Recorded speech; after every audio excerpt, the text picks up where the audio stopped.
Hello students, कैसे हो आप सभी। होप करते हैं बढ़िया होंगे। तो आज की इस वीडियो में हम आपको बताने वाले हैं इलाहाबाद विश्वविद्यालय में सीयूटी यूजी के अंतर्गत आने वाले courses BA, BSc, BCom, BLLB, BCA etcetera जितने भी कोर्सेज आते हैं उसकी काउंसलिंग के लिए क्या इंपॉर्टेंट डॉक्यूमेंट है। काउंसलिंग से पहले ये डॉक्यूमेंट तैयार कर लीजिए, नहीं तो बाद में काउंसलिंग के टाइम हो सकती है आपको दिक्कत। ठीक है, तो मैं पूरे डॉक्यूमेंट को डिटेल में आपको बताने वाला हूँ, डिस्क्राइब करूंगा क्या क्या डॉक्यूमेंट आपके काउंसलिंग के टाइम पे लगते हैं, क्योंकि अभी तो आपकी रजिस्ट्रेशन की प्रक्रिया ही चल रही है। काउंसलिंग में तो अभी बहुत टाइम है, 10-15 दिन का टाइम है, तब तक आप ये अपने डॉक्यूमेंट तैयार कर लें अगर नहीं है आपके पास तो। ठीक है, तो वीडियो से एंड तक बने रहिएगा, बिल्कुल भी स्किप मत करिएगा, जिससे पूरे आपको डॉक्यूमेंट सही से समझ आए। ठीक है, ये आपके काउंसलिंग के टाइम बहुत ही इंपॉर्टेंट होने वाले हैं, इसलिए वीडियो को एंड तक देखिएगा। ठीक है, और चैनल पर पहली बार आ रहे हैं तो चैनल को जरूर से सब्सक्राइब करके बेल आइकन प्रेस कर लीजिएगा। आप सब्सक्राइब नहीं करते हैं, सब्सक्राइब जरूर कर लीजिएगा। ठीक है, मैं आपको एक और चीज बता दूं, अगर आपको स्लाइड नहीं दिखेगी तो मैं आपको ऊपर से एक स्लाइड चला दूंगा, आप उसमें देख लीजिएगा, आपको डॉक्यूमेंट समझ आ जाएंगे। ठीक है, तो आइए पहले मैं आपको बता देता हूँ क्या क्या डॉक्यूमेंट लगेंगे आपके काउंसलिंग के टाइम।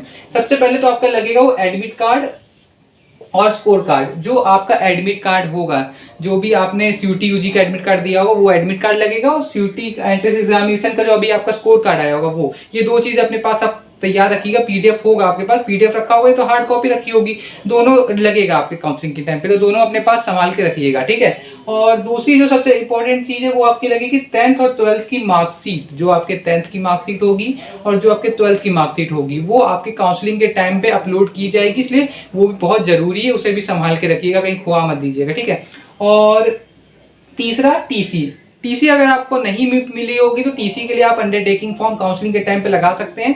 बाकी जब आपका फिजिकल वेरिफिकेशन होगा डॉक्यूमेंट का, तब आपको टीसी वहां पर जमा करनी होती है। ठीक है, ऑनलाइन काउंसलिंग के टाइम तो खाली अपलोड किया जाता है, वहां जमा नहीं होती है। जब ऑफलाइन आप फिजिकल वेरिफिकेशन के लिए कॉलेज में जाते हैं, यूनिवर्सिटी में जाते हैं, तब वहां आपको टीसी अपलोड देनी पड़ती है, जमा करनी पड़ती है। तो टीसी के लिए आपको टाइम मिल जाएगा। अगर टीसी नहीं भी है तो आपका काउंसलिंग हो जाएगी टीसी, मगर आपको फिजिकल डॉक्यूमेंट वेरिफिकेशन के टाइम वहां टीसी जमा करनी पड़ेगी, तब तक आपको टीसी अपने स्कूल से निकलवा लेनी है। ठीक है, अब आगे बात कर लेते हैं। बाकी आप पहले टीसी निकलवा लेते हैं और पहले काउंसलिंग में लगवा देते हैं, उससे और वो तो अच्छी बात है। ठीक है, अब बात कर लेते हैं गैप ईयर। अगर आपने 1-2 साल गैप किया है 10th 12th के बाद, तो आप गैप ईयर का एक अंडरटेकिंग फॉर्म आता है, हमने टेलीग्राम पे अपलोड भी कर रखा है, आप टेलीग्राम से लेके उसे काउंसलिंग टाइम अपलोड कर सकते हैं। ठीक है, और पांचवी सबसे इंपॉर्टेंट चीज जो है वो आपके कास्ट सर्टिफिकेट की SC ST OBC और EWS के लिए। ठीक है, अगर आपका कास्ट सर्टिफिकेट अभी तक नहीं बना है तो आप रिसेंट का कास्ट सर्टिफिकेट बनवा लीजिए।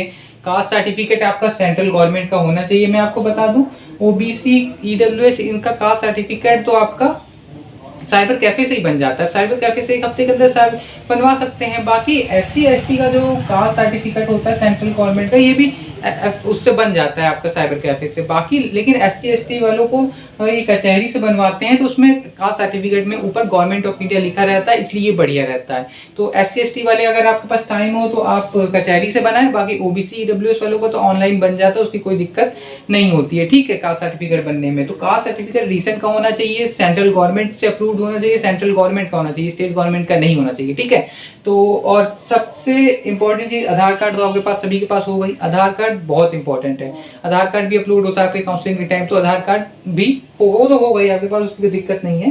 बाकी एंटी रैगिंग फॉर्म आपको मिल जाएगा इलाहाबाद यूनिवर्सिटी की वेबसाइट पर। जब काउंसलिंग के टाइम पे आप काउंसलिंग करवाएंगे तो वहीं ऊपर आपको एंटी रैगिंग का फॉर्म मिल जाएगा, उसे भर के उसे भी अपलोड कर दी जाए। अंडरटेकिंग फॉर्म है, कोई उतना वो नहीं है। ठीक है, एंटी रैगिंग फॉर्म में, और रीसेंट की फोटो रखिएगा, नहीं तो आप 10 साल 10वीं की मार्कशीट की फोटो लगा रहे हैं अपने काउंसलिंग के टाइम। जो आप फोटो अभी काउंसलिंग के टाइम पे लगाएंगे यही आपकी 3rd ईयर की मार्कशीट जो डिग्री बन के आएगी उसमें रहेगी, इसलिए रीसेंट की फोटो लगाइएगा, जिससे फोटो अच्छी रहे और आप थोड़े बड़े और मैच्योर दिखें। ठीक है, तो ये सब चीजें जो है ये बहुत इंपॉर्टेंट है, जो आपके काउंसलिंग के टाइम काम आने वाले हैं।